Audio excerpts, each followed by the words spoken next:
السلام علیکم ناظرین، آپ دیکھ رہے ہیں ڈرامہ سیریل خوش نصیبی، جس کی آنے والی ایپیسوڈ بہت ہونے والی ہے انٹرسٹنگ۔ آپ دیکھیں گے کہ سراج صاحب کی تینوں بیٹیاں ان کے گھر پر ہوتی ہیں اور آپس میں مل جل کر بیٹھی ہوئی ہوتی ہیں۔ سراج صاحب یہ دیکھ کر بہت ہی خوش ہوتی ہیں۔ وہ سراج صاحب اپنی بیٹیوں کے لیے اپنے ہاتھوں سے کھانا بناتی ہیں تاکہ وہ اپنی بیٹیوں کو کھلا سکے۔ ان کی بیٹی ماہین انہیں کہتی ہے کہ ابا میں آپ کے ساتھ مدد کروں، لیکن وہ مدد نہیں کرنے دیتا۔ ادھر آپ دیکھیں گے کہ نرمین بہت کوشش کر رہی ہے کہ ماہین کو ان تمام حالات سے باہر نکالا جائے تاکہ وہ ٹھیک ہو اور اپنی زندگی کی طرف آگے بڑھے۔ ادھر جب وہ تینوں بہنیں کھانا کھانے کے بعد باہر لون میں بیٹھی ہوئی ہوتی ہیں، چائے پی رہی ہوتی ہیں، تو چائے اور آئس کریم کھا رہی ہوتی ہیں، تو وہ مذاق کرتی ہے نرمین اپنی بہن ایمان سے کہ مجھے یہ تو بتاؤ طلحہ کیسا ہے؟ وہ تو مجھے روبوٹ جیسا لگتا ہے۔ لیکن ایمان آگے سے غصہ نہیں کرتی اور ہنس پڑتی ہے۔ ادھر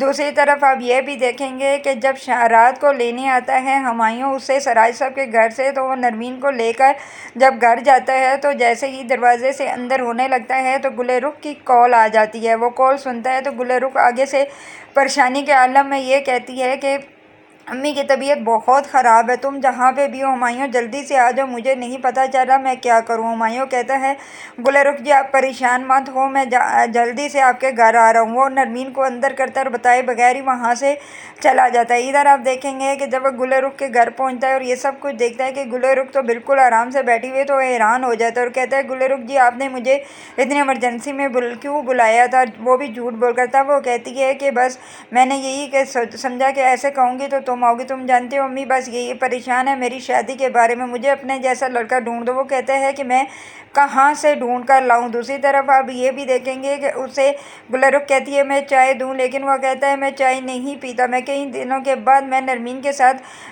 ٹائم سپینڈ کرنا چاہتا تھا اور وہ آپ کی کال آ گئی اور میں آ گیا، اب نرمین میرے بارے میں کیا سوچے گی؟ ادھر آپ دیکھیں گے کہ جب ایمان بھی گھر واپس جاتی ہے تو طلحہ اس سے پوچھتا ہے کہ نرمین کا کیا حال ہے، ٹھیک ہے؟ تب وہ کہتی ہے کہ نرمین ابھی بالکل ٹھیک نہیں ہوئی، اسے ہمارے ساتھ کی ضرورت ہے۔ جب ایک فیملی کا ساتھ اور اچھا شوہر ہوتا ہے نا تو سب کچھ ٹھیک ہو جاتا ہے، لیکن اسے بہت بڑا دھوکہ ملا۔ ادھر آپ دوسری طرف یہ بھی دیکھیں گے کہ جب ہمایوں اپنی دکان پر آتا ہے، ڈائن وہاں پر بیٹھا گیم کھیل رہا ہوتا ہے، یہ سب کچھ دیکھ کر وہ حیران ہو جاتا ہے اور اسے ڈانٹنا شروع کر دیتا ہے اور کہتا ہے کہ اگر تم نے کام نہیں کرنا تو مجھے بتا دو، کیونکہ میں کسی اور کو ہائر کر لوں گا۔ وہاں پر یہ گل رخ بھی یہ چیز دیکھ رہی ہوتی ہے، وہ پریشان ہو جاتی ہے کیونکہ وہ گل رخ کو بھی اگنور کر رہا ہوتا ہے اور اس گل رخ کو اس نے کہہ دیا ہوتا ہے کہ جو میں نے آپ سے قرضہ لیا ہے وہ میں جلد ہی آپ کو لوٹا